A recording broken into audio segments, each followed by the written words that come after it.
David Cristello, who's the founder and CEO of Jetpack Workflow. And so, David, are you ready to rock and roll? Yeah, absolutely. Chris, thanks so much for having me. Really excited to be a part of today's event. Really quick, I'm going to go ahead and share my screen here in a second, but can everybody just let me know, can you hear me? Can you see me? And where are you calling in from? We're primarily based in Pittsburgh, Pennsylvania. Let me know if you're in the Northeast. Let me know if you're somewhere else out in the world. I know we have a huge community here. So go ahead and let me know you can hear me, you can see me, and where you're calling in from. We got some people calling in from Minnesota, New Jersey, Virginia, Phoenix, Georgia. All right, Utah. Man, Utah's the best, huh? Montreal, Vancouver. Hey, PA. There we go. I don't know if you're on the Philly side or Pittsburgh side. Edmonton, a lot of folks calling in from Canada. Very cool. Phoenix, Maine. Awesome. Awesome. Well, Chris, again, thank you for having me. Clearly, this is an amazing community. I can tell they're already super engaged. And so I'm really excited to talk about something that we really like to geek out on over at Jetpack Workflow, which is workflow. So what I'm going to do is I'm going to go ahead and share my screen and go into full-on presenter mode. So I know Chris is on standby, his team's on standby. So as questions come up, as things come up, be sure to utilize the chat. So we don't have a lot of time today. Usually I talk for at least an hour on this topic. Today we have 30 minutes. So get your water ready, get your notebook ready, clear out your distractions, and let's dive into the world of workflow secrets of seven-figure firms. So quick agenda for today. A quick introduction to who I am and Jetpack Workflow. We're going to talk about something that's near and dear to our heart, which is called the SAT method, and how it can help you ID your next workflow action or what stage you might be in for your firm. We're going to talk about the mindset shift of 7- and 8-figure firm owners. We will occasionally show screenshots of Jetpack Workflow. This is not a demo by any stretch of the imagination, but in addition to the platform, we also have a couple additional resources for all attendees to get, regardless of if you're in the software or not, at today's end of today's session. So having said that, who am I? And this is my floating head around the internet. So I am the founder and CEO of a software company called Jetpack Workflow. Our goal is to help accounting, bookkeeping, payroll, and tax firms make sure that you get all of your client work done on time. So you can track all your deadlines and due dates, collaborate with your team, see all the client information in one place. Also the host of a podcast called Growing Your Firm, where we interview firm owners and practitioners on what they're doing to succeed in today's climate. So we pull out all the tactics from sales and marketing to M&A to workflow, of course, technology, team management, and so much more. And we're also the co-authors of a best-selling book called Double Your Accounting Firm. We took a lot of the best practices from our 200 plus episodes on the podcast and the thousands of firms we work with, put it in a 200 plus page book, all about running an accounting firm. Now, quick preface before I dive in. What we do as a company is we try to look at what the market is telling us. We're trying to figure out what is working, what is not working, and we distill it into presentations like these or into books like you just saw. But everything we do, it's not really theory, it's not really academic. We're not kind of drawing cool pictures on a whiteboard. We're trying to figure out what's practical in the marketplace and surface it for you all today, because I know that's what you need and ultimately what drives the biggest impact for your firm. So let's go ahead and dive in. I have a quick question at the start, but before I dive in that question, let me just let you know one workflow secret that we've seen time and time again across all the accounting and bookkeeping firms that we've worked with or talked to. 99% of the time, the bottleneck in any firm is at the top. Much like the classic Coke bottle, which is tightest at the top. For the majority of firms that we talk to, the bottleneck is at the leadership or firm owner level. I know that's not really exciting to hear. That's not really maybe the best news to hear on this afternoon. But the good news is, if it's at the top, then most of the people here are probably the ones involved in fixing it, which is really exciting. So I think we always like to start there, that, you know, we're going to go through challenges, and 99% of the time, you're not unique in these challenges. And 99% of the time, you're also the one that can fix them. So we'll give you some frameworks to talk about today. So really quick, as firms are growing, we've typically seen 3 symptoms, kind of like a workflow illness, if you will. So I'll go through these 3, And as you know, they resonate. I'm going to ask you which one resonates in the chat. We won't have time to go through everything, but I will ask. So the first one is, as you're growing, as you're having these growing problems, which they're growth problems, so good things, but they feel painful. At random parts of the day or night, you have many what we call freakout moments, right? You wake up at 2 a.m. and you think, oh gosh, did I miss something? Did I get back to the client? Did I remind the team member to do this? Did I follow up with them? We call this the mini freakout moment. You know, another thing we see as you're scaling up in your firm is that, you know, in most cases, you started your firm because you said, well, gosh, there is a way to really go above and beyond for my clients. And I can't do this in the environment I'm in today. So I'm going to launch my own firm, my own practice. I'm going to do it the right way. But you realize as you've grown that that quality starts to suffer, right? You used to be able to manage everything with yourself, maybe a couple helpers, a couple admin, whatever it may be. Now, as you've grown and you have 3, 5, half a dozen team members, you feel like the quality is getting away from you and you're unsure of how to manage it as you continue to grow. And the third one is when you hire somebody. So we go through this phase where we said, oh gosh, I'm totally slammed, I'm completely booked. The way of overcoming this is I'm going to hire somebody. So you do that and you realize that hasn't really solved anything. Oh, it's not solved as much as you thought at the very least.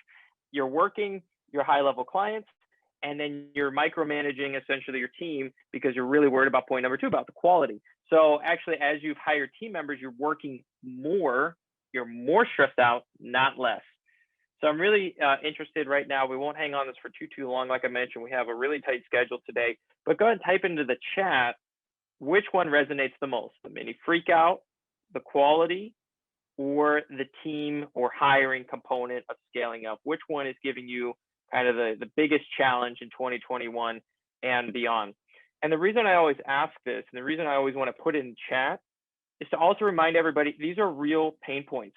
I don't want to minimize those. Believe me, we've gone through our own growing problems, so I'm right there with you. But you're not alone in these. These are not unique to your firm. That doesn't make them any less painful, but there is a way to overcome them. And we're going to go through some of the frameworks here today. So I'll briefly look at the chat just to call them out. Hiring, quality. Hey, Chris, you hearing this? hiring. I know. Team hiring. Yeah, amazing. And I tell you what, it's not getting easier in summer of 2021. I mean, the reports we're hearing about trying to hire quality talent, I mean, my goodness, it is just unprecedented what we've seen in the marketplace, the fluidity of people leaving, the challenge of hiring somebody, especially locally. It's really, really challenging. So, all right, well, before we dive into the SAT framework, I did promise we'll talk about the mindset of firms that are scaling up. So, you know, the key mindset we see time and time again is that folks stop thinking about service as a service. Okay, unfortunately, we can't play Wheel of Fortune here today, but I will give you a moment to kind of guess if you want. But it's not really a service. You have to start thinking of your firm as delivering products out into the market. And you have to think about what is the product quality and what determines the level of product quality. And the reason this is so important is because to move from service, you know, sometimes when you start your firm, you're so wrapped up into the identity of that service because in the majority of cases, as a firm owner, you're probably the best practitioner of the services. And that gets really tied from working in your business to on your business. And so when you start thinking of things, even if you don't say this to your clients, and most firm owners don't, even if you don't say it's a product, you start thinking of it as a product, like a book, like an iPhone case, your tax returns, your month-end closes, your quarterly filings, yearly filings. That is a product you're bringing to your clients, and you want to think about product quality. If that's ever suffering, you have to go back to your workflow. You have to go back to all the individual components that led you to the end result for the product you're bringing to the marketplace. This is such a big mindset shift. I don't have a lot of time to hang out here, but it's a really big component of scaling up your firm. You know, if I ordered a bunch of books and they came to me and the cover was half torn off, I'm going to go back to the manufacturer. They're going to look at the process. They're going to say, how was that cover put on? What happened before? Who was doing the QA? What happened right after? they're going to look at each component that led to that outcome and diagnosis. So it takes a problem that is very fluid, and if sometimes could feel like you're a firefighter with workflow, into what's the component that's breaking down, and let's fix that one thing. So starting to think of a product mindset is a really big shift for firm owners. And, you know, as you continue to think in this way, and we say that service isn't just a service, it's a product, you are providing a product, and there are a couple roles that we like to say is the kind of product mindset for scaling up your firm, right? So here's the first one. There is more than one person that could be trained to complete a given task. And I can tell you, this is so hard for firm owners that are the best at what they do. I remember talking with a firm owner in Ohio. He was still doing a lot of the high level work for his clients. And he was burned out, ready to sell his firm, ready to throw in the towel. Probably would have had, you know, $1 million acquisition for his firm. On the outside, everything looked great. On the inside, he just couldn't take it anymore. We realized that he felt like he was the only person that could serve certain high level clients, yet he had team members that were eager to learn how to take this on.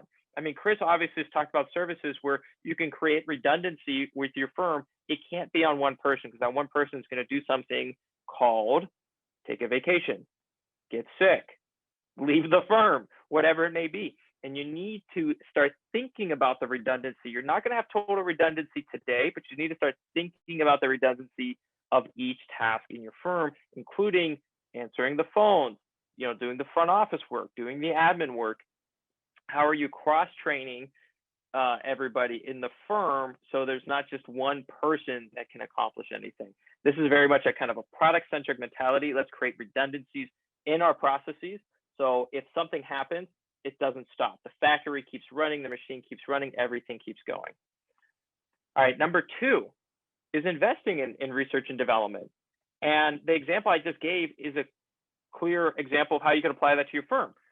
If you're not getting a certain service completed on time, which I recommend looking at your done versus due for a lot of your projects or jobs that you take on, process enhancement is research and development.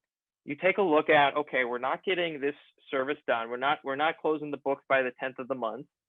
Why? What's going on there? Are the clients not getting us something? Okay, is that process broken? Or is once they get us something, we don't have all the information in one place, we're scattered? Is that the issue? Is it a QA issue? Is it a communication issue? Let's break it down into specific parts and diagnose and do research and development for a specific one at a time.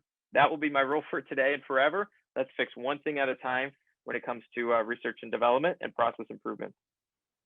And then finally, as you think about the product-led mentality for your firm, let's think about how we're doing broader investments back into the tooling, your team, and your clients. And, you know, I don't know if it's on anybody's time horizon or not to sell your firm in the future, but I remember an interview with Brandon Poe. I put it up here on the screen, and we just did a new one post-COVID acquisitions on the podcast. But I asked him, what's one thing that really helps the value of your firm? And, you know, he actually said a really unusual comment. We've done a lot of interviews on M&A, and he goes, you know, the biggest thing that really helps us is when the firm owner could say that they've taken a very long vacation, obviously not during tax season typically, in the year. The longer they vacation, the better the firm has been running. So a 3-week or 4-week vacation for the firm owner is a really good sign of it's a well-oiled machine. It's going to get a great valuation. And by the way, you get there by following these rules you see above. All right. So we talked about the mindset shift. We've talked about, you know, some of the rules that you want to think about as you're going into this new world of a product-led firm or product mentality for your firm. Let's talk about how you then figure out where to start, where to go. And that's what our SAT method is all about. So first word is standardize in the SAT method. What does this mean? That means you're taking a look at your major services and workflows, and you're making sure at a bare minimum, there's documentation and how these things get done. All right, the step one, let's document it. And then step two, let's make sure everybody knows where it's documented. Can't tell you how many firm owners we've talked to that say, oh yeah, I have it. It's in a spreadsheet. Great. Does everybody know the spreadsheet's name and where it lives, maybe not so much, right? So you need step 2, but at least step 1, let's get everything out of your brain onto a single place that is documented. And what we've seen, you would think that larger firms have this under control. That is not the case. Typically what happens as you grow, and if you don't get this solidified early on, is you have one team doing things their own way, another team doing it their own way, another team doing it their own way. And then how do you maintain quality control if everybody's running their own process? I mean, it's kind of a logistical nightmare to then regroup everybody and bring them in. But you can do that by let's standardize. If you already have a team and it's not standardized, bring them into the fold, bring them into a room or a Zoom meeting where you start drawing out the process and listing out the steps. Now, if this is very intimidating for folks, like you don't have the time to do this, I have 2 things to tell you. 1, start small. Just whatever one you're doing the most, get it out of your brain, record it in a voice memo, whatever you need to do to get it out of your brain. The second thing is, if you want to jumpstart some templates, like we have 32 spreadsheet templates, even though we love software and we don't believe Excel is the ultimate destination for workflow. If you need something to just get your gears going, we do have free workflow templates. I've linked them out below and I'll drop it in the links later if anybody's interested. But if you want 32 spreadsheet templates just to show you how to get started in the world of standardized, or just to see if your steps kind of align with other folks' steps, then we have those free resources to you. Again, there's just spreadsheet templates and you can start to plug and play them in your firm, or it can act as a springboard for you. But really the first step is making sure things are standardized. Everybody knows where they're documented. And this is really quickly what a template would look like. We don't want to, and this is a screenshot of Jetpack Workflow. Again, we have spreadsheet versions if folks want to use that. But really, you just want to keep it very simple. You want to say, what is the name of this engagement?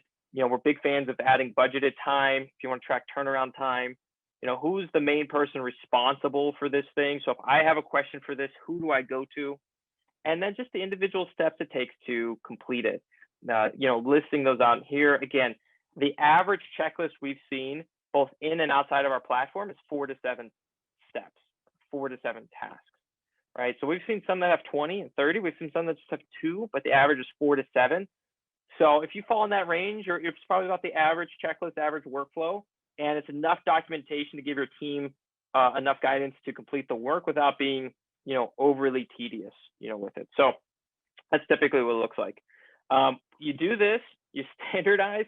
This is the track to making sure nothing falls through the cracks. I can't tell you how many times I've heard this phrase as we're talking with firm owners around workflow.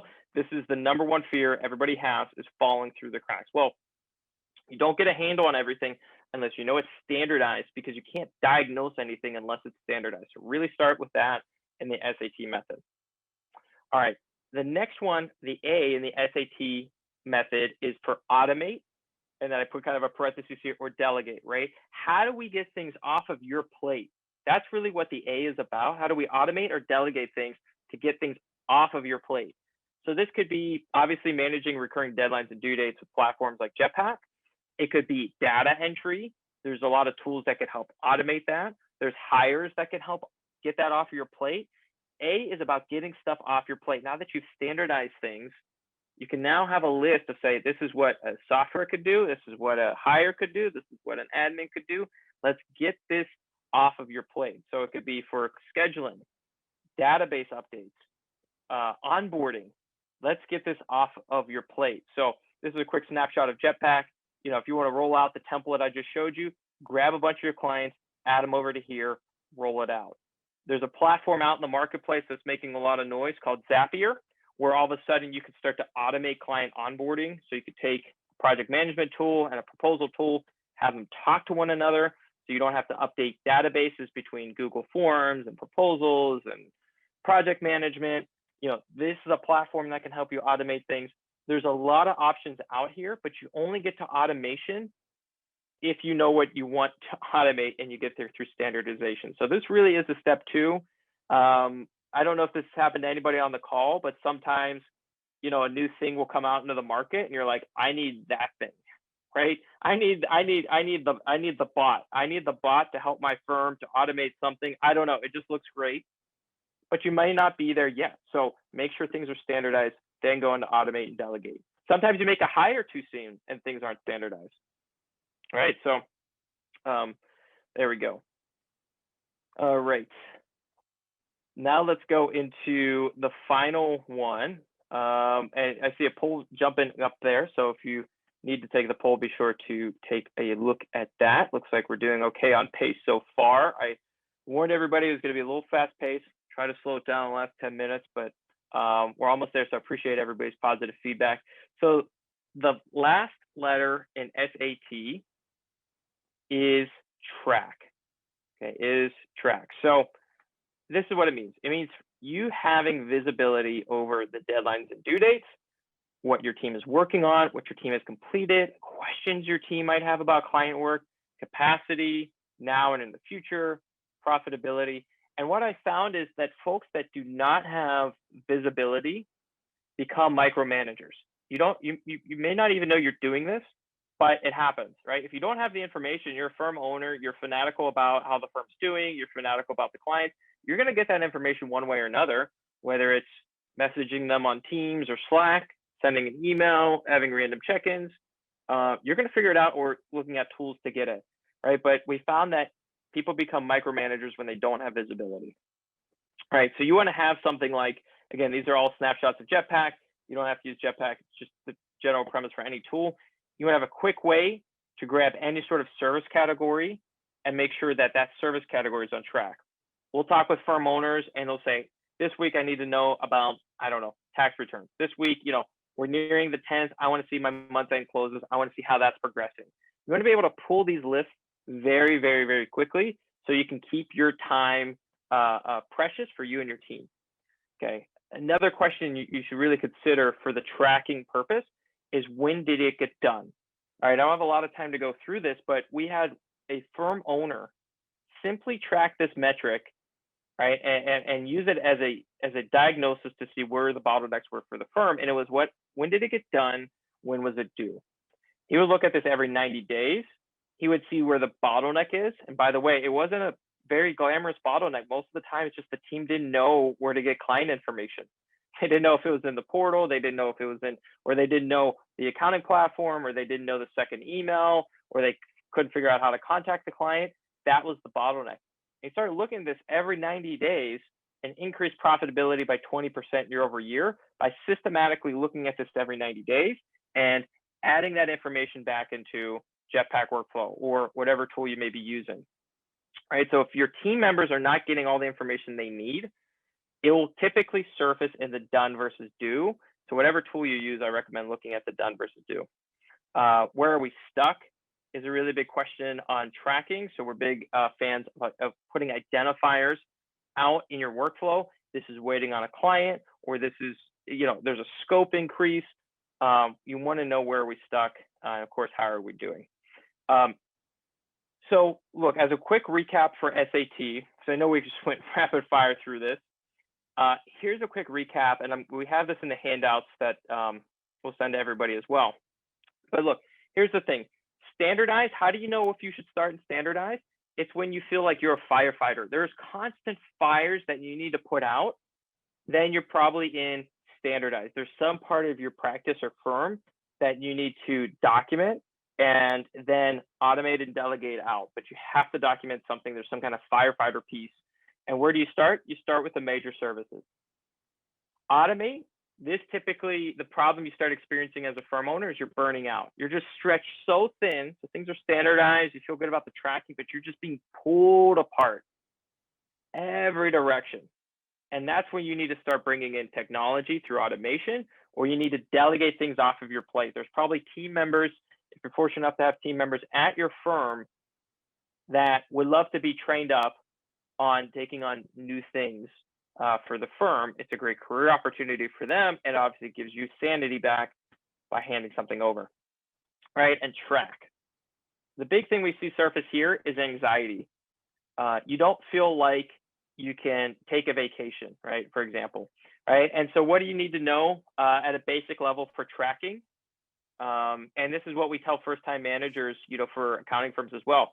What's done, what's due, what's upcoming. Okay, so that's a quick recap for the SAT method. And dependent on how you're feeling, this is kind of where you want to start to dig in for your firm. Now, a couple polling questions that we want to get to before we recap. The first one we want to bring up, I'm obviously very curious, what are you currently using to manage workflow in your firm? Again, we have nothing against Excel or anything else. We're just very curious of where everybody's at in their workflow journey. So I believe there's going to be a polling question that comes up to ask you about your workflow platform. If everybody could post in the chat what they're doing with this. Are they using Excel? Post in the chat, everybody. Practice CS, Canopy.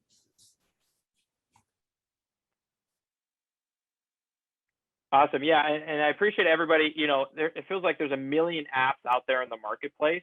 So if I have something that's not listed here, if you want to list it up here, you know, I see some people said audio, for example, right? So if you're using something outside of that list here, great, you know, let me know.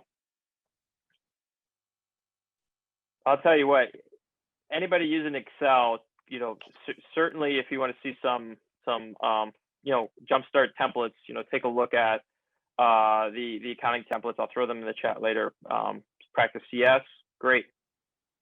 So it's a, you know, huge variety out there, but we are seeing, you know, easily a half dozen, trending towards a dozen in Excel, and then a kind of a long tail of workflow applications. Great.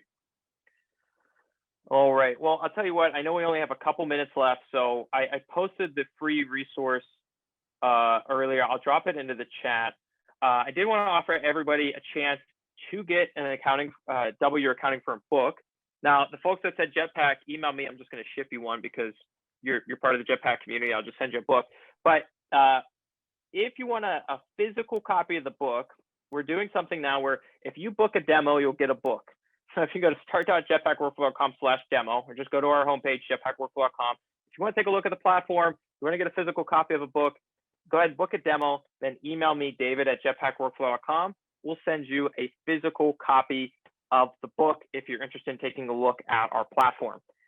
Now's not the right time to look at the platform. We understand. Actually, if you go to the footer of our webpage, you can get a digital copy of the book as well. So if you book a demo, we'll ship you a book. Just let me know at my email, david@jetpackworkflow.com. We'll make sure to get you a physical copy out to your firm. Like I mentioned, if you scroll down to the bottom of the website, there's a digital copy of the book. We'll post in the 32 spreadsheet templates. The final question I have for today, before I hand it back over to Chris, is do you want to hear more from us? Do you want to hear from Jetpack Workflow? Are you interested in the demo, the book, the templates? Won't hurt my feelings either way, but if you want to hear from us, we certainly want to know and follow up with you accordingly. So if you have any interest in any of the resources, let me know. If you want the physical copy of the book, just go to jetpackworkflow.com, click the green button that says book a demo, or there's a button on there that says book a demo. We'll ship it out to you, and then shoot me an email or shoot us a message to get the book as well. Chris, I know there's a lot of content to cover. Everybody's going to get some of the handouts that I provided over. And, you know, thank you so much. I know we have about a minute or two. So if there's one or two questions, I'm happy to take those. And Chris, you know, thanks again for having me on. Thanks for coming, David.